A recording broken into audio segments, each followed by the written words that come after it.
kiputilassa jäsenkorjauksen ja saa molemmilla kerralla välittömän avun. Kivuton, kepoinen, tosi hyvä olo, hän kommentoi. Vähintään 2-4 viikon ajaksi ja viimeisen kerran jälkeen selkä hyvä 2,5 kuukautta loppukyselyyn asti, eikä ole senkään jälkeen soittoa kuullut, että hän lupasi kyllä soittaa, jos selkä paheni. Ja potilaan oma arvio, että jäsenkorjaushoito 4 maksimipistettä. Lääkehoito ainoastaan 1 piste ja oma liikehoito 1 piste. Ja Penttilä antoi sitten diagnoosin, että ei ollut välilevytyrä, vaan kiertymä 3. lannennikaman korkeudella ja telalujun siirtymä oikealla. No ilmeisesti kun hoitotulos on tepsivä, niin varmaan diagnoosikin on silloin paikalla. Voitaisiin näin ajatella lääketieteen. Ja kaikki potilaat kokivat jäsenkorjauksen kivuttomaksi, jopa miellyttäväksi. Ja yhdenkään potilaan tila ei jäsenkorjauksesta pahentunut. Siis tämä on erittäin turvallinen hoito. Tämä on harvinaisen turvallinen hoito. Lisäksi 9 potilasta, eli 1/4 reilusti, sai erittäin hyvän tai hyvän hoitotuloksen muuhun vaikeaan pitkäaikaiseen tukielinvaivaan, kun oli varsinainen tämä alaselän kiputila. Ja se oli kipu olkapää, kyynärpääkipu, tenniskyynärpää, niska, hartiakivut ja 2 potilaalla parani näköhäiriö. Ja myöskin tämä konemittaus rekisteröi selviä tuloksia 5 potilaalla eli 15%.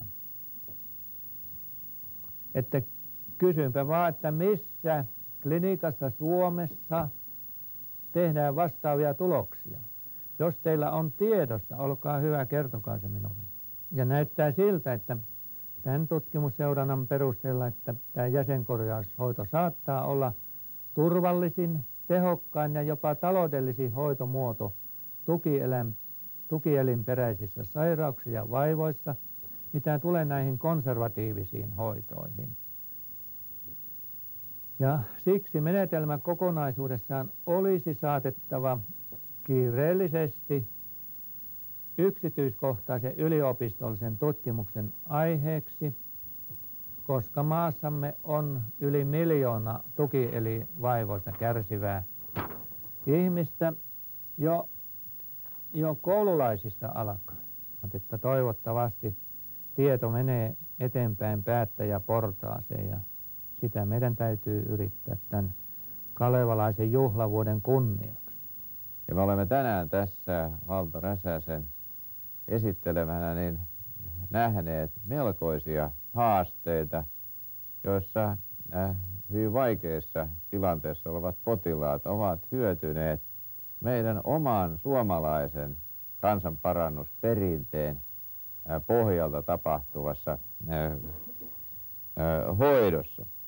Toisin sanoen, jos käyn sanomaan, että meidän pitää katsoa näiden uusien, aina vaan hienompien tutkimusmenetelmien myötä eteenpäin, mutta ihan samalla tavalla meidän tulee näitä samoja menetelmiä hyväksikäyttöön katsoa taaksepäin, millä lailla meidän esi-isämme ja esiäitimme ovat vaivojansa saaneet hoidettua ja niille sitä ratkaisut löydettyä. Onneksi olemme saaneet oikeat henkilöt mukaan toimintoihin, mikä on mahdollistanut kalevalaisen jäsenkorjauksen toimivuuden selvittämisen ja tallentamisen. Musiikin osalta perinteen tallentaminen ja vaaliminen on saanut sille kuuluvan aseman. Tästä esimerkkinä Kaustisen kansanmusiikkijuhlat. Nyt on kansan parannusperinteen aika. Toivon henkilökohtaisesti näiden iäkkäiden parantajiemme puolesta, että julkinen valta huomioisi rahoituspäätöksissään kiireellisyyden.